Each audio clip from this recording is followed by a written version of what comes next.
afternoon, Senator Ratwick, Representative Treat, and members of the Insurance and Financial Services Committee. My name is Joe Ditre, and I serve as the Executive Director of Consumers for Affordable Healthcare, which was founded in 1988. It is the largest consumers health organization in the state of Maine.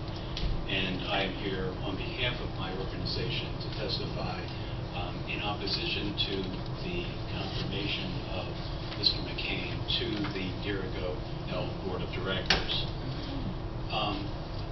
Without getting into a lot of what you've heard already, I think that you can put all of that aside and just base your decision today on what the candidate himself said to you. And it really gets to what the previous speaker just referred to, which is the duties that a board member must uphold in being, in showing that he or she has the qualifications and capacity to serve on a board of directors. The candidate himself said to you, he is opposed to the Dirigo Health program. One of the supporters for him said he disagrees in total with the mission of Dirigo, but maybe we can change his mind. I think when you look at the law cases regarding the responsibilities, the duties of a member of a board of directors, a board of trustees, whether it's a corporate board or whether it's a board of a trust, the law cases are very clear. And I'm just going to sum them up this way. This is just one of the cases. The duty of loyalty requires that a director of an organization faithfully pursue the interest of the organization and its purpose rather than his own or her own interests.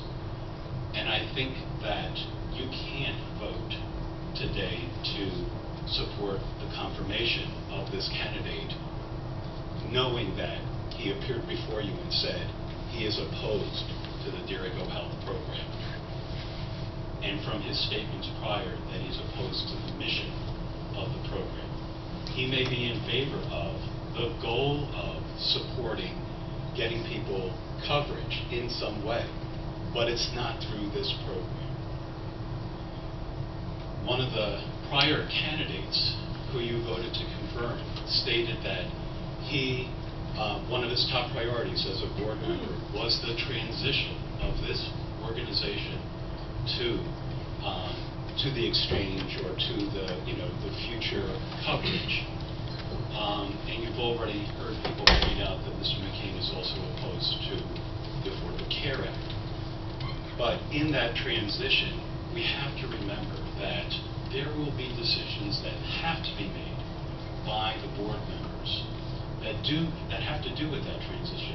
Just a simple one is, will this board expend state dollars or user fees, which are now being collected by the organization, to notify the members of the beneficiaries of this organization that they can transition to, as of October 1st, the health insurance marketplace, the exchange. That's a very important decision, but it goes right to the crux of Mr. McKane's beliefs. Would he support spending those dollars to get people from this program, which he says he's opposed to, into another program, which he's opposed to? 9,000 individuals, sole proprietors and small businesses, employees of small businesses, are now insured by the Dirigo Health program.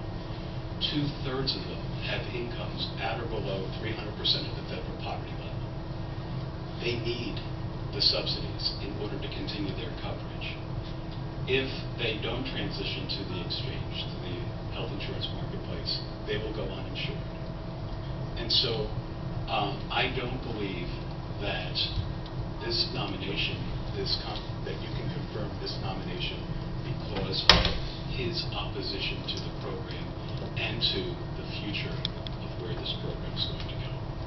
Thank you very much, and I'll answer any questions you have. So thank you very much. Are there questions from the committee? No. Yes, Representative Wallace. Thank you for remember that. I got put aside. In your comment here, your 3 duties for a board member. The loyalty objectives and position of the corporation. And in that, do you mean that whoever goes on that board should match in lockstep whatever that board wants and not have an opinion of his own? No, there's a difference between being basically being complacent and supporting the mission.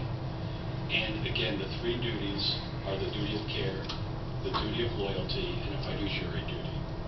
The duty of loyalty is the one that requires that the director, the trustee, support the mission of the organization. And the oath that they take, in essence, whether they're in a private organization or in a nonprofit organization or even an enterprise fund, as Dirigo is that they're going to protect and preserve the assets and property of the organization and promote and protect the mission of the organization. And it is my belief, when a candidate stands before you and said he's opposed to the actual program, that those things are diametrically opposed. But in fact, if I've been on a number of boards, and I definitely have not been in agreement with some of the actions and methods that those boards took. And in no way did that stop me from being a good member of that board. And I would assume it's because you were not opposed to the underlying philosophical mission of the organization. Thank you very much. Other questions from the